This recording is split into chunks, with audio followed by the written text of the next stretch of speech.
તિરુપતિ લાડુ વિવાદ વચ્ચે વધુ 3 મંદિરોમાં બહારથી પ્રસાદ લાવવા સામે પ્રતિબંધ પોસ્ટર લગાવ્યા। તિરુપતિ મંદિરમાં લાડુ વિવાદ બાદ હવે મોટા ભાગના મંદિરોમાં પ્રસાદ બાબતે નવી વ્યવસ્થા લાગુ કરવામાં આવી રહી છે, જેમાં ઉત્તર પ્રદેશના ગાઝિયાબાદના 3 મંદિરોમાં બજારની મીઠાઈ ચડાવવા પર પ્રતિબંધ લાદવામાં આવ્યો છે। આ પૈકી સોમવારે જ દુધેશ્વર નાથ મંદિરમાં બજારના પ્રસાદ પર પ્રતિબંધ અંગેનું બોર્ડ લગાવવામાં આવ્યું હતું। બુધવારે દિલ્હી ગેટ સ્થિત દેવી મંદિર અને સંજયનગરના હનુમાન મંદિરમાં પણ બજારનો પ્રસાદ ચડાવવા પર પ્રતિબંધ લાદવામાં આવ્યો છે।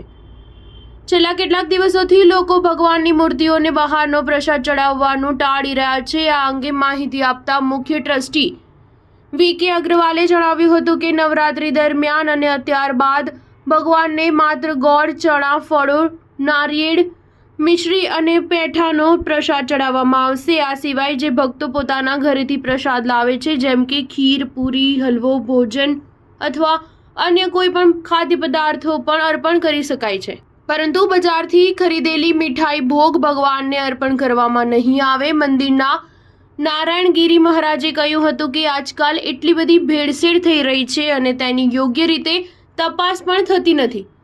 મંદિરમાં ભગવાનને આવી ભેળસેળયુક્ત મીઠાઈઓ ચડાવવી એ સનાતન ધર્મ અને શાસ્ત્રો વિરુદ્ધ છે, જે મંદિરની પવિત્રતાનું ઉલ્લંઘન કરવા સમાન છે। આથી મંદિરોની પવિત્રતા અને માન્યતા જાળવી રાખવા માટે આ નિર્ણય લેવામાં આવ્યો છે। સ્ટાર ન્યૂઝ 7 હંમેશા સચ્ચાઈની સાથે।